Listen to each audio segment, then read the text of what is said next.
Welcome to Group Talk. 4 shows, 1 podcast from the Small Group Network focusing on topics relevant to small group ministries.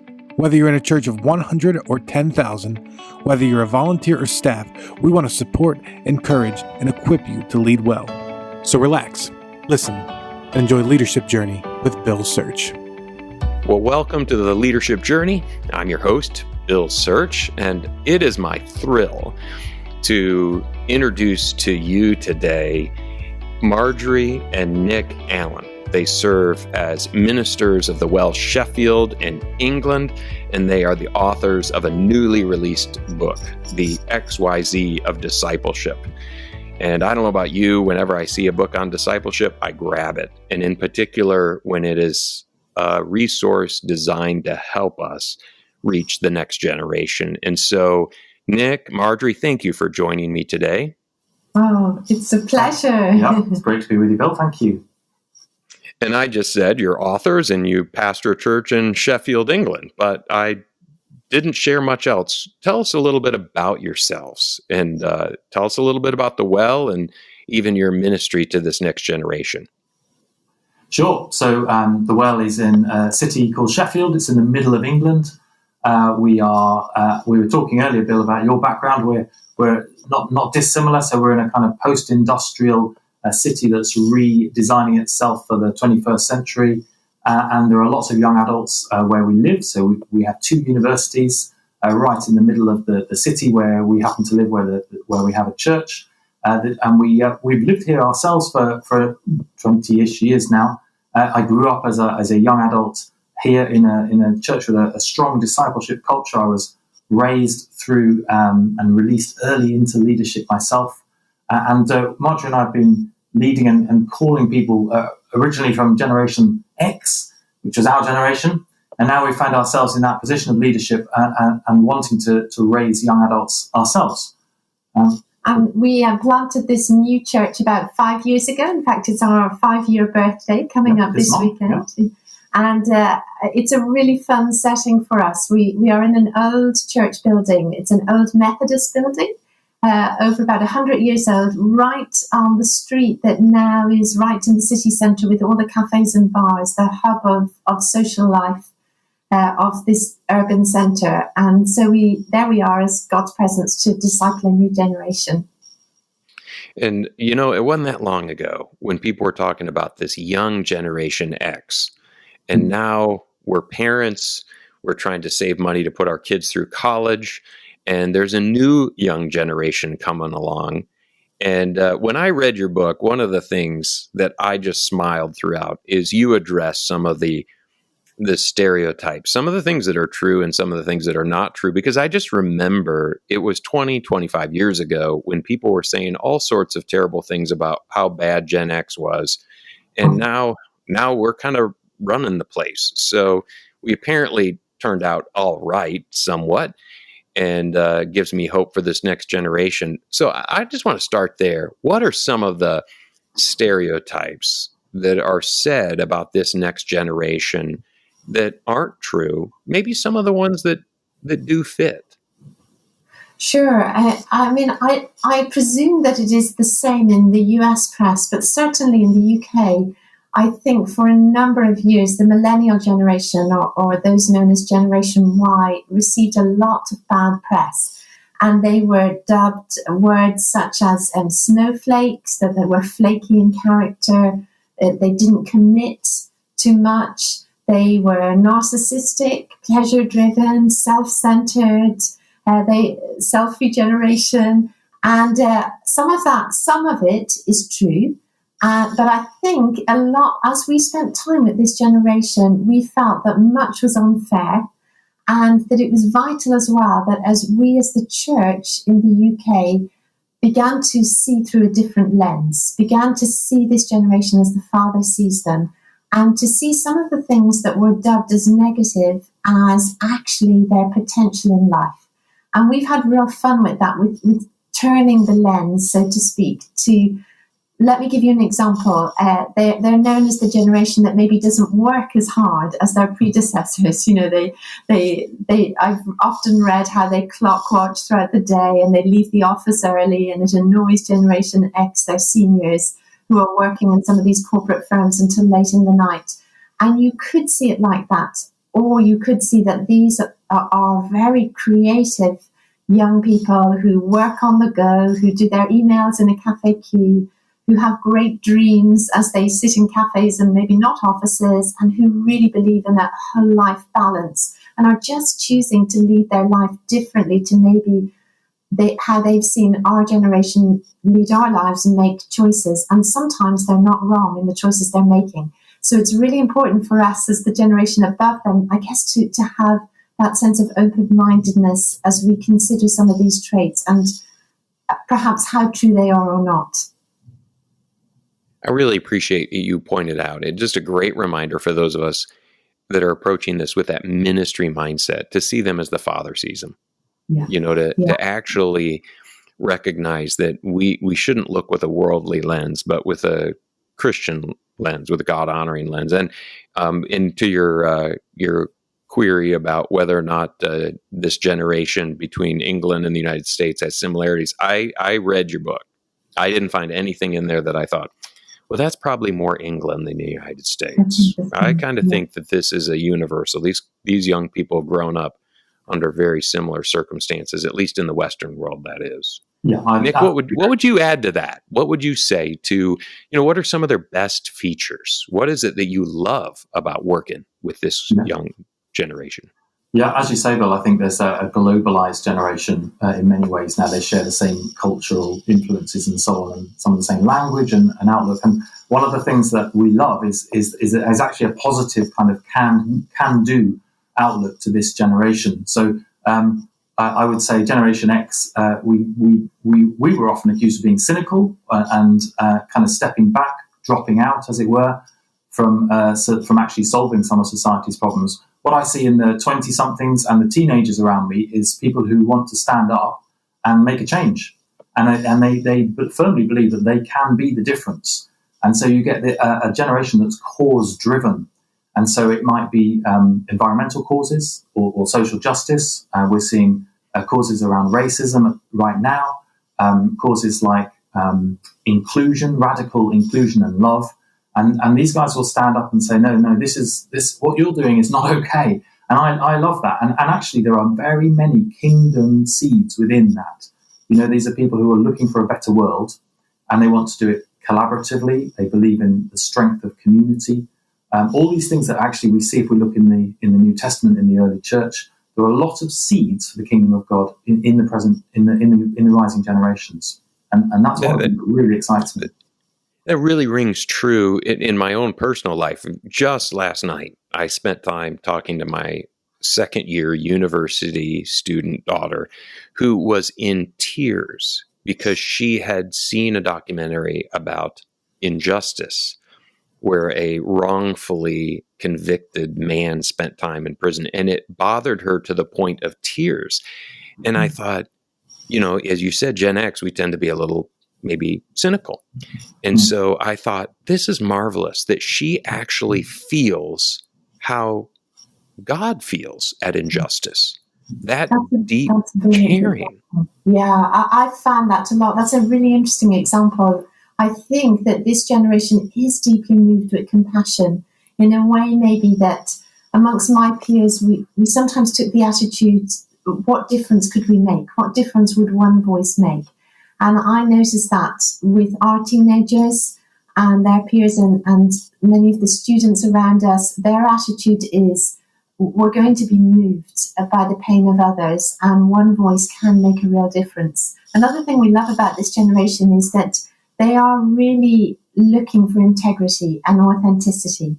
So I think how we lead our lives and what we say and whether it matches with what they see is very significant. And I think they choose who they will follow on that basis as well. So being vulnerable, being authentic, allowing our lives to be an open book, so to speak, sometimes not always having the answers and being real about that, what we're struggling with or where we've got it wrong. as we do that, we have an opportunity to disciple. But they say that they value authenticity, and I think we found that to be very significant and absolutely true. And that's one for the church to really take note of in these times. What an interesting contrast, because we're the same generation, the three of us. It's a fascinating contrast that we sort of grew up with that cynical, like, well, they can't, those in the authority can't really be trusted. And this generation grows up with the expectation that they should be trusted and are bothered when they're not. So it might even explain some of the tension between the generations here, where we go, such is the world, and they respond, it shouldn't be that way. Which, just coming back to that kingdom mindset, they're right. That's and isn't that exciting? Because that's the kind of thing that Jesus called his young adult first disciples into. He said, I've got a cause that's worth dying for. Sign up to this, follow me, let's change the world. That is music to the ears of people in their 20s and teens today, and they really believe it. They believe they can be the answer, and as you say, they want to hold those in power to account. But also, another trait would be that this is a creative generation. This is an entrepreneurial generation. They start their own businesses. They're artisans. They'll make their own stuff, and so they are capable. I really believe this. As if they, we can bring them into the kingdom of heaven, of bringing creative solutions to many of social problems and challenges of what's coming to us in the years to come. Sorry, Marjorie. So I was only going to just mention that I think it's interesting that this generation is very aware of human weakness, and they have seen many leaders topple off their pedestal, so to speak, and felt let down by what they've seen across society. And we see that in many of the cries for it to be different, for example, in the Me Too movement. And what I think is different in the two generations, when I was growing up, young adults were still very drawn to, say, the charismatic figure on the stage, the authority figure, the celebrity leader or celebrity pastor, etc. And we find that times have changed in that respect. Often with the young adults around us, they're less drawn to the celebrity folk, but much keener to follow those around them whose lives they can get around in the nitty-gritty of life. And so that's an interesting shift in that way. What a great observation. And when you think about these celebrities, even in the celebrity pastor category, that story after story after story of failure, that has reminded me that God does not polish our idols. The people we set up on a pedestal, he will not have it. Well, this leads to kind of a real question is what should be the attitude of the leadership when they approach this next generation? And you hinted at this, but we have to have a certain attitude if we want to have a ministry to this next generation. What is the attitude that we ought to adopt? Well, I mean, it's that kingdom perspective of what could be, for a start, and not to wring our hands and despair. Often, certainly in our nation, they're called the missing generation. I believe that there's generally a decline in attendance and engagement in the States as well at the moment. Certainly, that'll work its way through in the years to come. But that's never Jesus' perspective on how to look at things. He's always a glass half full person. So that would be my first take. And I think there's a change in terms of let's not seek to do it for people. Yes, we have a leadership role, or it may be a mentoring role or a coaching role, but actually these generations respond best to being empowered to do it for themselves. And so, for example, with the young adults and the college students that we have around us, they probably wouldn't respond well to me saying, "I want you to do this." But what we do instead is to say, "Hey, what's on your heart? What are you dreaming for? What are you passionate about? How can I empower you to step into that?" And we still have the role as leaders of setting the framework. We say, "This is what the kingdom of God looks like. These are the values of the Bible. We're not empowering people into crazy dreams or dangerous or illegal dreams, but you're helping people to see, where does your story fit within the bigger story, the big story of God, and empowering people to do it themselves, to do it collaboratively today. And then as leaders, you have to step back a little bit at that point, and you realize that, well, some of these outcomes won't look like the way I would do it. They might not come to the same conclusions. Again, this is why we stay with the Bible, and we stay with those biblical principles. But I guess there's a level of not expecting to control and be in control of the outcome that I think will be much more fruitful with the people that we're talking about nowadays. And that's affected our leadership and how we operate, for example, in leading a church. So about a decade ago, we led a relatively large young adult church, and we used to present vision every year. Some of your listeners will be familiar with contexts such as this. And we went out and we tell the church, this is the vision, this is what we're all going to do. We're going to focus on the young and the poor, etc. And these are the specific plans. And I guess our expectation was that we were hoping that the church would really come in behind that and we'd all work together. And now in this generation, we operate in a slightly different way. Our emphasis is much more on culture. And just as Nick's sharing, creating a culture where they are empowered to hear from God and to run. And we're creating the playing field for them to do so. And I think that is probably a better approach. As I think of some of our key young adult leaders who've actually set out and done wonderful things for the kingdom of God, I think it was vital that we got behind them rather than the other way around. So that has been a shift in our thinking.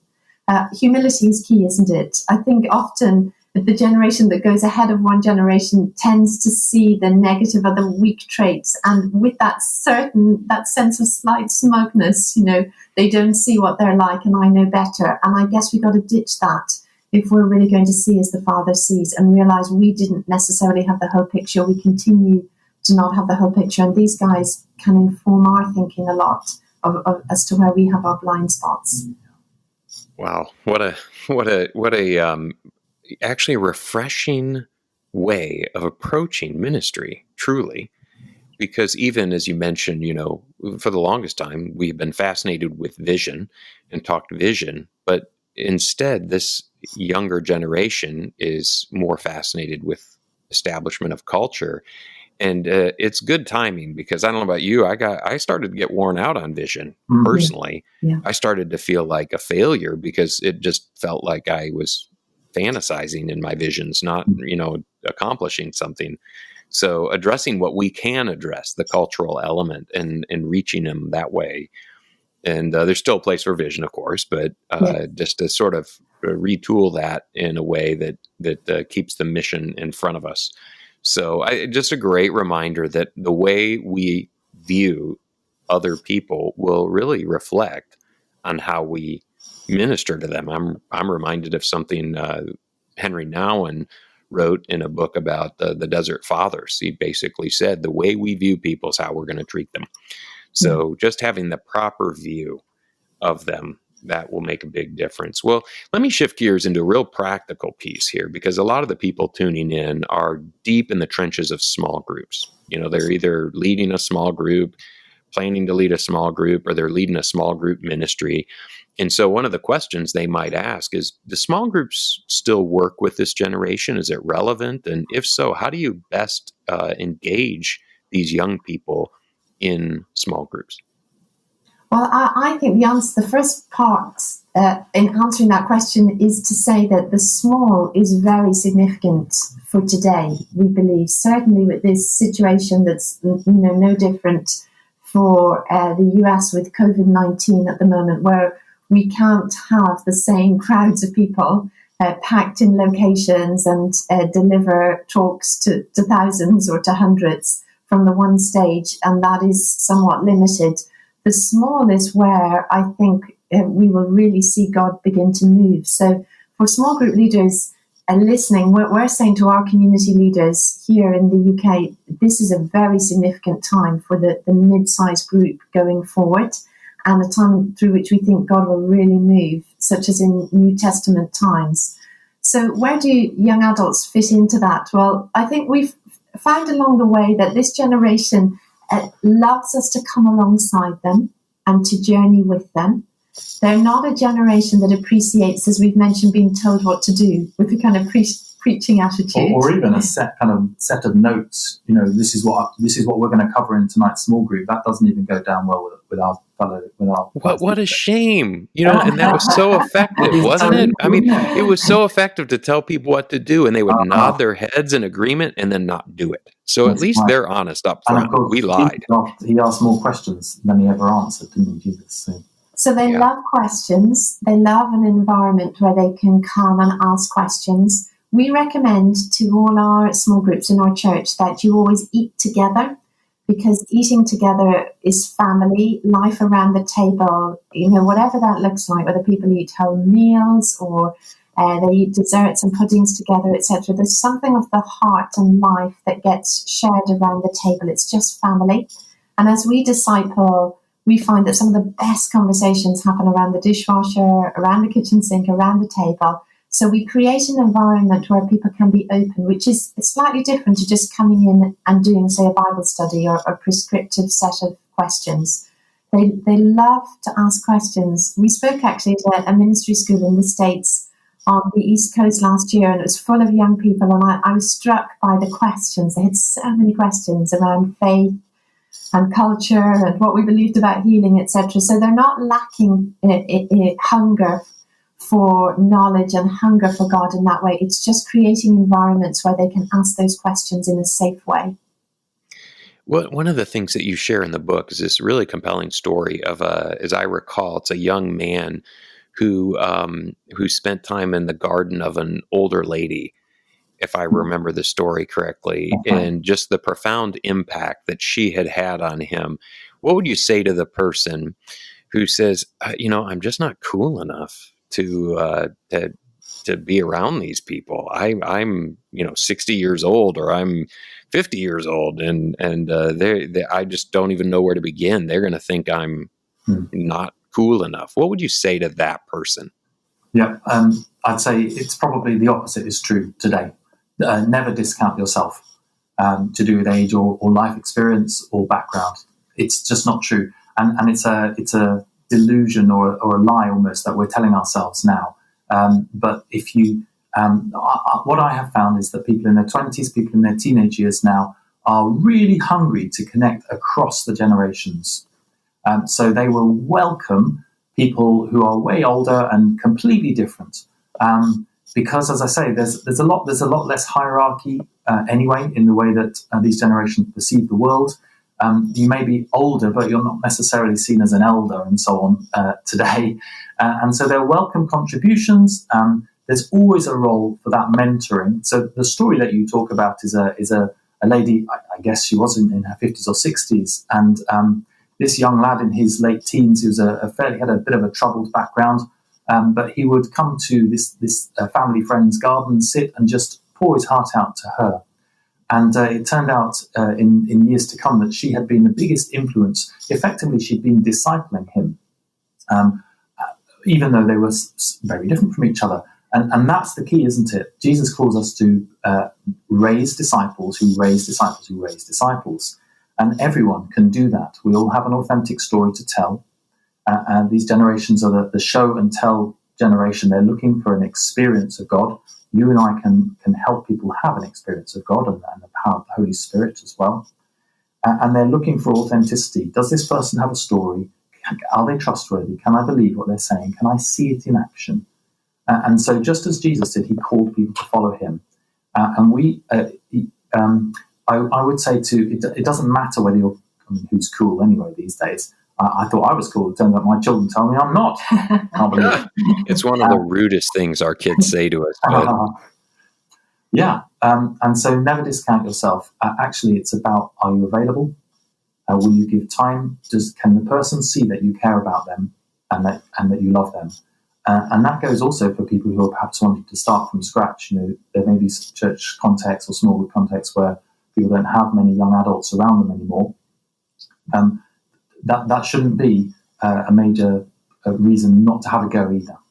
I think a great starting point, sorry, but I was just going to mention, if a listener is thinking, well, where do you start? How would I ever get access to begin that discipleship journey? So that's a great question. That's great. Well, just two examples I've seen this very month in our context. One was with a lady in her 50s, one with a lady in their 70s. The starting point was telling their story. So today's generation is a generation that loves the narrative of time, the narrative of the God story. And so having confidence in the big story, so knowing the story, the biblical story, and also confidence in your own story. And it doesn't have to be an amazing story of having left a rebellious life and dramatic conversion, but just having confidence in what Jesus has done for you and looking for opportunities to share that. So with both these women, and one in their 50s and one in their 70s, they happened to share their story with young people, and it opened a door.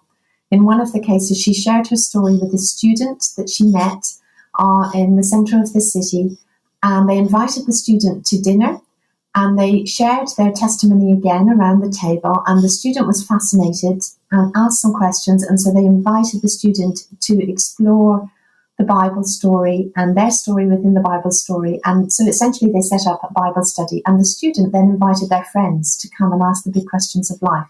And the result is we have disciples on a journey.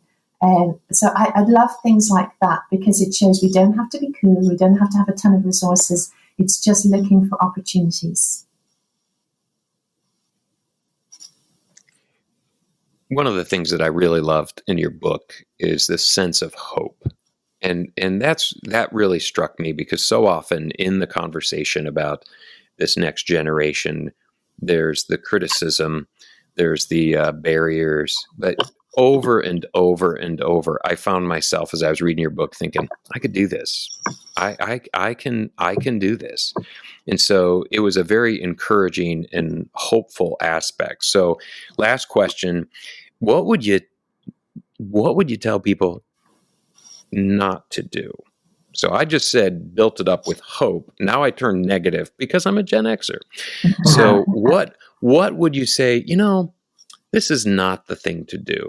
Instead, do this. Well, I mean, we have to be, that's a whole big question. We could write another book on that one, eh?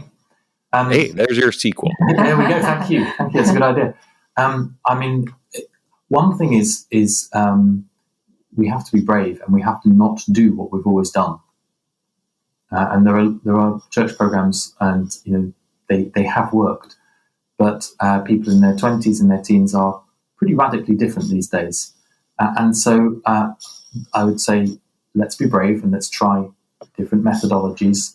And they always come down to personal availability and relationship beyond everything else. So there's one thing. I think another thing for me is that not to sit down and lack hope. So hope has been really tested across the Western world right now, and people are desperately looking for hope. They'll sniff it out in you if you are aligning with the hope of Jesus, because they're longing for it, both the churched and unchurched young people. So if we carry hope within our spirits, it will be hugely attractive. And I think one of the important things, I remind myself of this, and we wrote a little bit about it in the book, that it begins with me and how I'm following Jesus, who leads us into the most exciting, radical, adventurous life possible. And this generation is longing for that. And I often just pause and assess my life and look, to what degree is that actually true? Do I look like a radical follower of Jesus? Because I think that's key to what I'm inviting others into, and who will want to follow and who will want to imitate. And that's a challenging question right here today. But I think that's a great starting point.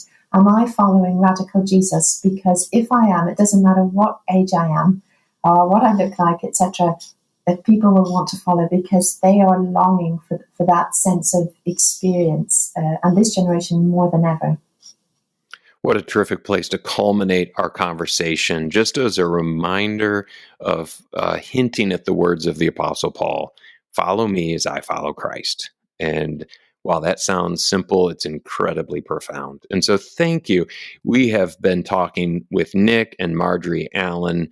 They pastor the Well Sheffield, England, and they are the authors of the XYZ of Discipleship, Understanding and Reaching Generations Y and Z. I highly encourage you to pick it up wherever fine books are sold. You can also find it on Amazon, of course. So Nick, Marjorie, thank you for carving out the time and sharing your wisdom with us today. Thank you, Bill. It's just been great. And this is the sort of thing that brings us alive. So thank you for talking. Thank you. Love your heart and bless those leaders listening. Go for it. Well, I've been Bill Search. Well, I am Bill Search, and I've been your host. And you have been listening to the Leadership Journey. Until next time. Hey, Small Group Network family, Jason Banzoff here, Group Talk producer and Small Group Network Creative Arts Director. Thank you so much to Bill for that great episode of Leadership Journey, and thank you to our special guest, Nick and Marjorie Allan. Now, before we go, let's talk about some great events coming up that you will not want to miss. Our first event of the new year will be an Accelerate Small Group Workshop in Houston on January 26th through 27th, and you still have time to lock in that super early bird price. Next, we have our annual Lobby Gathering Conference held at the stunning Rancho Capistrano Retreat Center on February 23rd through 25th. I'll tell you what, that is one of my favorite places on the planet. You can get $100 off the current price now by using the code FLASHSALE in all caps. That is FLASHSALE in all caps through the end of this month. Visit smallgroupnetwork.com/events to lock in these great savings today. And thank you for listening to Group Talk. We invite you to subscribe to our podcast through iTunes and get new episodes downloaded automatically.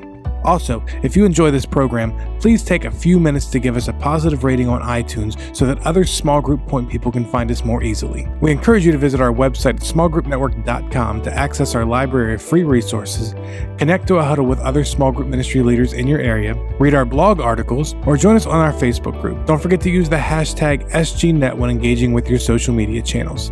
Thank you for your support.